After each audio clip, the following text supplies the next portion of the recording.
Councilmember Henderson, good morning. Good morning from the MLK Library. Yeah, I've done some meetings from there as well. Uh, Yeah. just chilling there today? What's that? You just chilling at the library today?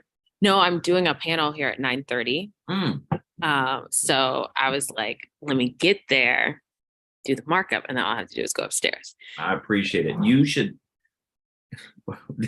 The statement is very brief for having 7 bills, so thank you for forcing that on us. I love a brief statement on my part.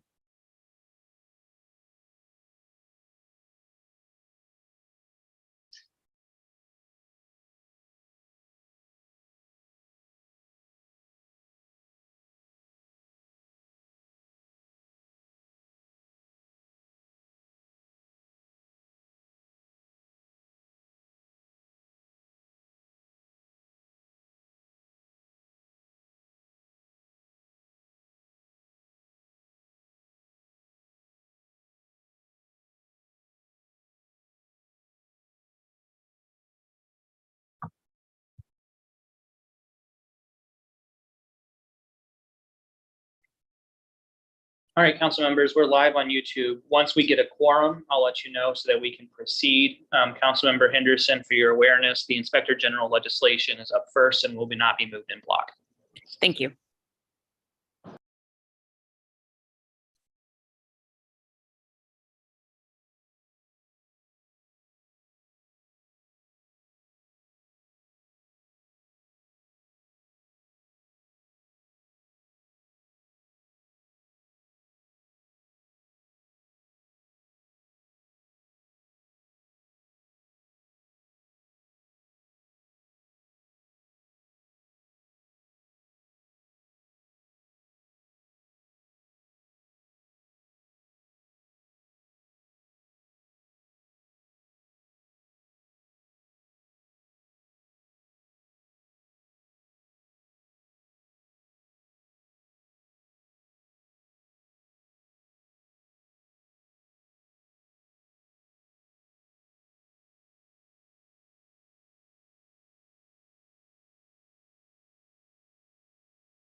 Hey, Robert, which of our colleagues do we need to nudge?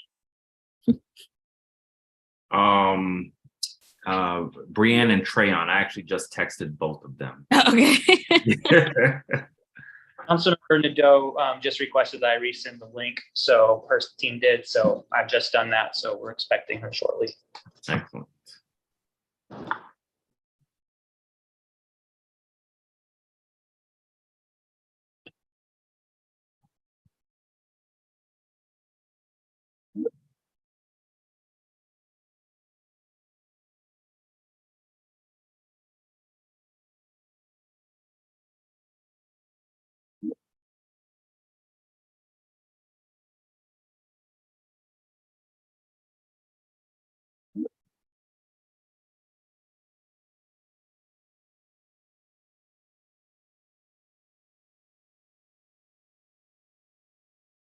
Hey,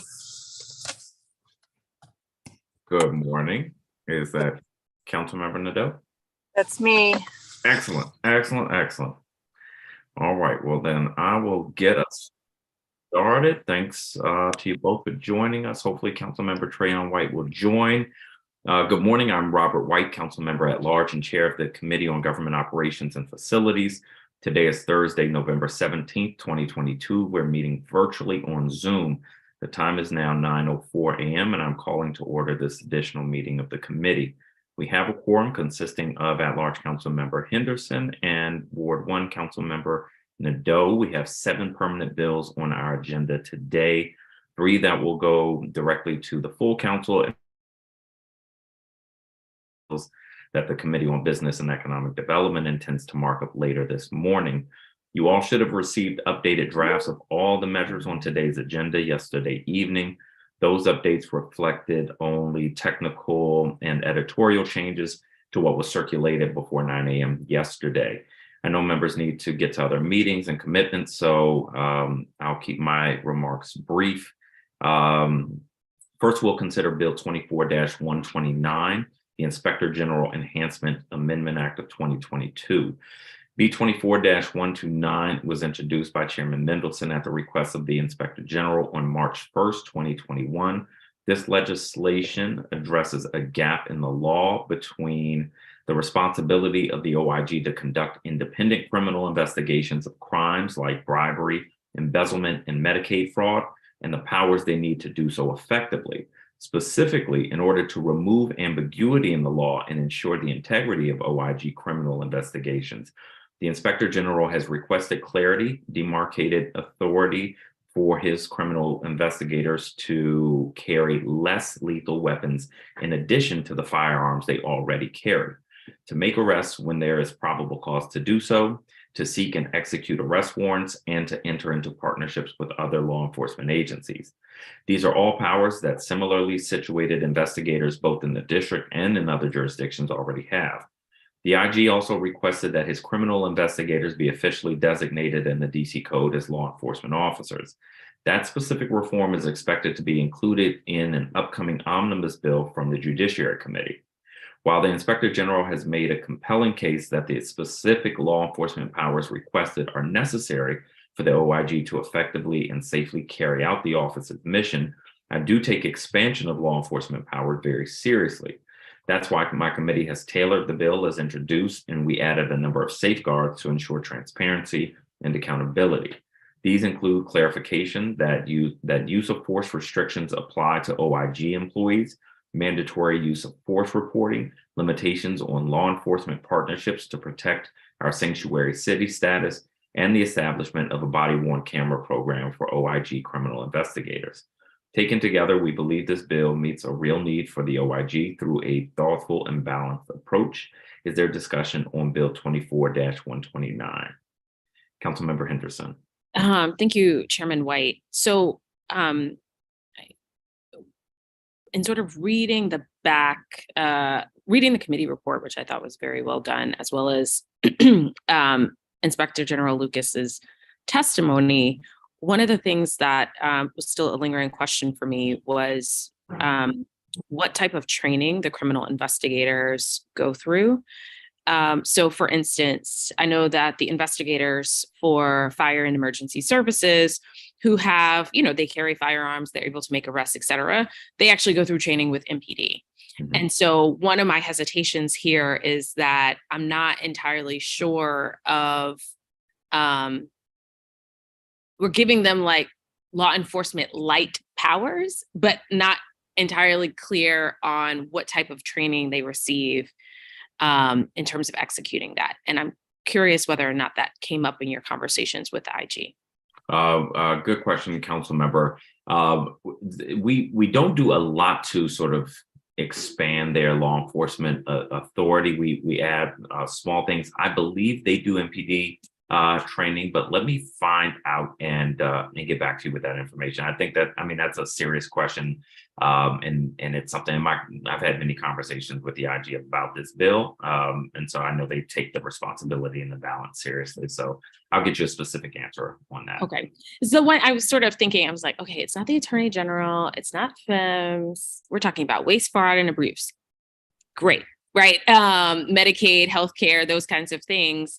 I'm just curious in terms of one, how often do they have to use of force in these interactions? And then what happens going forward? My other question is around the establishment of the body worn camera program. Mhm. So I remember when MPD established the body worn camera program, there was quite a bit of back and forth in terms of building out the regulations for that. Can you speak to what are the requirements here in terms of, do they have to publish it for comment, et cetera? So their body worn camera policies will mimic those of MPD. Okay. So we use the same language for publishing their policies. On the use of force, this is not a common thing. There's been none in recent memory. And they have a small force, so I don't expect a major sort of shift. That was one of my big concerns when I originally had conversations with the IG about this. Okay. One of my concerns is around a slippery slope situation. I'm comforted in sort of hearing from you say that the debate and discussion about them having full law enforcement authority is something that the Committee on the Judiciary is going to take up in a different piece of legislation. And so I'm comfortable moving forward today, but if the Inspector General and his team is listening, I would very much appreciate a conversation between now and first reading to better understand the work of these men and women. Thank you. Absolutely. I think they'll be happy to do so. I had many of the same conversations with the Inspector General when we originally discussed this. So I will make sure the Inspector General touches base with you and has that conversation. Thank you. Is there further discussion on Bill 24-129? Hearing none, I move the committee print and report for Bill 24-129, the Inspector General Enhancement Amendment Act of 2022, with leave for staff to make technical and conforming changes. All in favor, please indicate by saying aye. Aye. Aye. All those opposed, please indicate by saying no. In the opinion of the chair, the ayes have it and the motion passes. The second bill on our agenda is B 24-200, the Internet Equity Amendment Act of 2022. Councilmember Allen introduced this bill with the support of 9 colleagues, including myself, last April. We held a hearing last October, then last November, Congress passed and the president signed the Infrastructure Investment and Jobs Act of 2021, also known as the Bipartisan Infrastructure Law, or BIL. Among other things, the BIL guaranteed that we'll receive at least $100 million for broadband infrastructure and equity work. Octo has already set up a new office to satisfy state digital equity planning requirements under the BIL. As a result of the federal law, some of the provisions in the original Internet Equity Bill became a lot less relevant. Over the last few months, my team has engaged in extensive discussions with the Office of the Chief Technology Officer, Councilmember Allen's staff, and the Office of the Chief Financial Officer. We've learned that Octo has a pretty exciting plan to make use of BIL funding over the next several years. I won't get into the technical details, but I really encourage members to review the report on this bill carefully. There's reason to believe that affordable high-speed internet will be much more available in DC in the coming years. However, the council and Octo are going to need to stay in close coordination to make the best use of federal resources and to identify any gaps in our internet equity goals. The version of Bill 24-200 that we're considering today is meant to help with that and to ensure that the district is on track to meet the internet connectivity and affordability needs of our residents. Is there discussion? Hearing none, I move the committee print and report for Bill 24-200, the Internet Equity Amendment Act of 2022, with leave for staff to make technical and conforming changes. All those in favor, please indicate by saying aye. Aye. Aye. In the opinion of the chair, we have a unanimous yes vote and the motion passes. Next up is Bill 24-466, the Attorney General Civil Rights Enforcement Clarification Amendment Act of 2022. This bill was introduced by Chairman Mendelson at the request of the Attorney General Carl Racine on October 15, 2021. This legislation is in significant part the permanent version of emergency and temporary legislation earlier passed by the council. Bill 24-446 clarifies the role and authority of the OAG in bringing civil actions to enforce the Human Rights Act, or HRA. Over the past 2 years, the OAG has used this authority to bring landmark litigation to address housing discrimination, among other topics. To ensure that OAG and OHR do not duplicate efforts and to encourage coordination, this bill requires OAG to notify OHR in advance of litigation and authorizes the two agencies to enter into a memorandum of understanding to delineate their respective roles and responsibilities. I want to thank the OAG and OHR for coming together to work on this legislation and addressing many of the areas of contention through our committee and the Judiciary Committee. And they addressed a handful of outstanding differences between the agencies. In addressing those disputes, the committee prioritized ensuring that victims of discrimination have the strongest possible options to seek remedies, either from OHR, administrative systems, or from civil actions with the OAG. Taken together, this bill will strengthen human rights in the district, provide greater resources for fighting discrimination in general, and better address discrimination in the real estate industry in particular. Is there discussion on Bill 24-446? Hearing none, I move the committee print and report for the Attorney General Civil Rights Enforcement Clarification Amendment Act of 2022 with leave to staff to make technical and conforming changes. All those in favor, please indicate by saying aye. Aye. Aye. Aye. In the opinion of the chair, we have a unanimous yes vote and the motion passes. Finally, we'll consider the 4 real property surplus and disposition bills on the agenda. These bills are Bill 24-466, 24-953, 24-997, and 24-1033. As you all know, whenever the mayor seeks to sell district-owned land or lease it out for more than 15 years, she is typically required to send the council 2 resolutions, one to confirm that the land is no longer required for public purposes, and one to approve the proposed sale or lease. Here, for various reasons, the mayor instead submitted 1 bill for each property. In the case of St. Elizabeth's, East Parcel 13, and a portion of the Malcolm X Elementary School campus, there were issues with the administrative hearings that typically have to precede a disposition. So the mayor's bills would partially waive those requirements. In the case of so-called bundles 1 and 2 of phase 2 of the Hill East development, the mayor wants 5 years to close on these complex deals instead of the 2 years that the law typically allows. You all know I have some concerns with the existing real property surplus and disposition law, and I've introduced the Common Ground Amendment Act of 2022 to try and address those concerns systemically. However, I recommend that we approve the 4 disposition bills before us today. Collectively, these bills would allow the construction of thousands of housing units in Ward 7 and 8, including substantial quantities of affordable housing and some opportunities for home ownership. 3 of them would advance the implementation of decades-old plans to redevelop major underutilized tracts of government land. These bills would also clear the way for a new location for the nonprofit A Wider Circle, a public park to be developed and maintained at a private company's expense, a hotel, and tens of thousands of square feet of retail space. These development proposals have garnered the documented support of advisory neighborhood commissioners, council members, and community members. If there's no objection, then in a moment, I'll move these 4 bills in block. Is there any discussion of these measures? Hearing none, I move the prints and reports on the following 4 measures with leave for staff to make technical and editorial changes. Bill 24-466, the St. Elizabeth's East Parcel 13 Surplus Declaration and Disposition Approval Act of 2022. Bill 24-953, the Malcolm X Surplus Declaration and Disposition Approval Act of 2022. Bill 24-997, the Hill East Phase 2 Bundle 1 Surplus Declaration and Disposition Approval Act of 2022, and Bill 24-1033, the Hill East Phase 2 Bundle 2 Surplus Declaration and Disposition Approval Act of 2022. All those in favor, please indicate by saying aye. Aye. Aye. In the opinion of the chair, we have a unanimous yes vote and the motions pass. Council members, I want to thank you for participating in moving forward with the work of this committee.